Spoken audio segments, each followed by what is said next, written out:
Hey guys, welcome to this episode of Kiff Workshop. In this episode we're going to be showing you how to adjust the handbrake on a BMW E36. Now this is also very similar to the E46 and probably a lot of the other BMWs with the disc brakes on the back, but the inboard brake shoes for the handbrake system. So hopefully this video will help some of you out. If it does, then please let us know by leaving a like and a subscribe on the under bit of this video. And yeah, it only takes a second out of your day to make ours. So thank you very much and enjoy watching.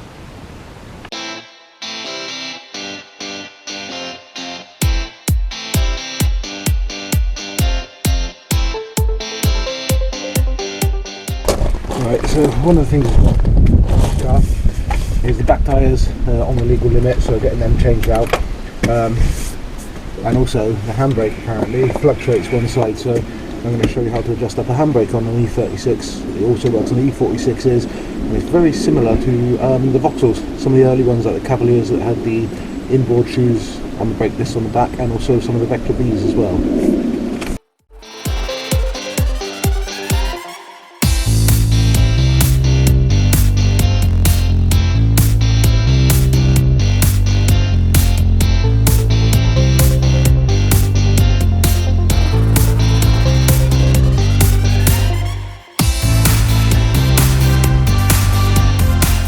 And one thing I wanted to mention as well is it's never good to jack up your car on gravel. Admittedly I'm a bit stuck at the minute, so I put down concrete slabs and put it on all four axle stands. But before I even decided to attempt to take the wheels off, I always give the cars a good shoulder barge like that. As you can see, this thing isn't moving, it's solid, it means it's safe.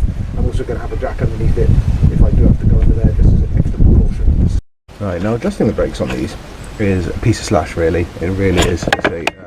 All you have to do is make sure that inside the car the handbrake is down, so this is free to move. I mean, this one's a little bit harder to move, but you can always go that way. Look,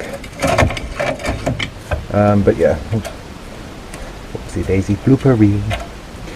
Right, yeah, basically what you want to do is another thing you can do on the beamers to help yourself out a little bit. Move these over with a screwdriver, brake calipers. You can see that moves, but it's not nice and free. So the pads are nice and free. And that means it's going to move easier then, see? So what you're basically doing is, all you have to do really is have a look through these holes here to try and see where the adjuster is on the inside of the disc. Easier said than done sometimes. On this one, I can see it through there, and so it's about here, between the 2 and the 3 o'clock position, facing towards the back of the car, and the other side will probably be either in the same position or opposite, usually opposite on some of these beamers. But yeah, and basically you'll see a cog sort of setup, which I'll show you on the other side, because I actually need to strip that down to check and find out why the brake is fluctuating, which is an MOT fail for this one as well. But I thought whilst I was here and had the back wheels off to do the tyres, I may as well adjust the brakes as well. So what you need to try and do as well is have a look. You'll see a thread in there. What you need to do is try and work out which way the thread goes to wind the pads out. Because basically there's a pair of inboard shoes like that, like an original drum brake, and you want to try and wind the adjuster so it pushes them against this to lock it up, then turn it back. I usually turn it back until I can pretty much freely move it like that. This one I don't think is going to take much adjustment, if I'm honest. So it looks like the threads mean going that way. This one is too big. That's why I trusted the other one. It looks like it should be a case of just doing that.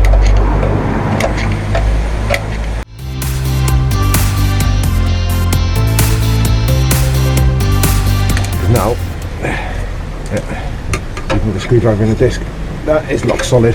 It's perfect. So what we're going to do now, get a hammer and give it a couple of claps just to make sure it's settled.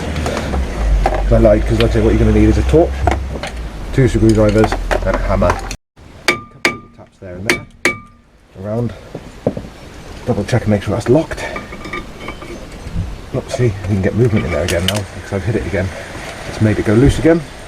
Now sometimes the shoes need to be reset, so if that happens, like this one has, it's easy enough to move it back to where the adjuster is, and then just carry on winding until it does it again.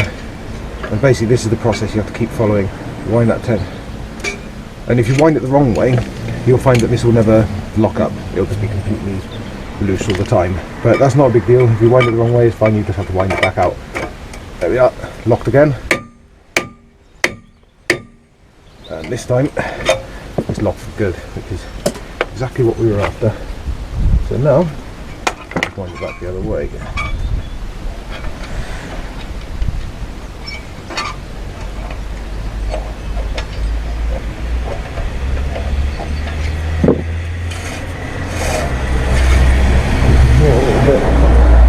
There.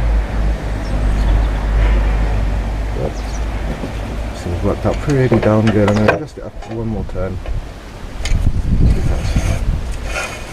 So don't want to unadjust it too much. You obviously don't want your brake disc to heat up or bind either, so yeah, I think that will do for this side. Because this side is off for repair for the MOT, I wanted to show you with what I was on about really. So what I've done is line this up. So you'd be putting a screwdriver through here. When I can find a screwdriver, you're putting the screwdriver through here, and this is the cog I was on about. See, and when you want to adjust it up, you're doing it like that sort of thing. That's the kind of thing you're doing, and adjusting it down. Sorry, this is moving around a bit because there's no disc on there, and also because I found the reason behind the fluctuation is because this one underneath is popped out. I'm hoping it's not because the backing plate is rotted, but as you can see, I've got plenty of, these are the shoes on here, we've got plenty of meat on. And as you can see, when you pull the handbrake on, these kind of go up like that, up against the disc, which will be sat around there, like there.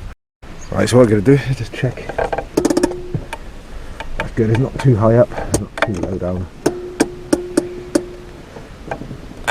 6 clicks at a push, 5 down, that's not too bad. And like I say, this then, lovely and free, perfect. One thing I wanted to say as well is if you're ever messing around with brakes, before you do anything else, always make sure you pump the foot pedal.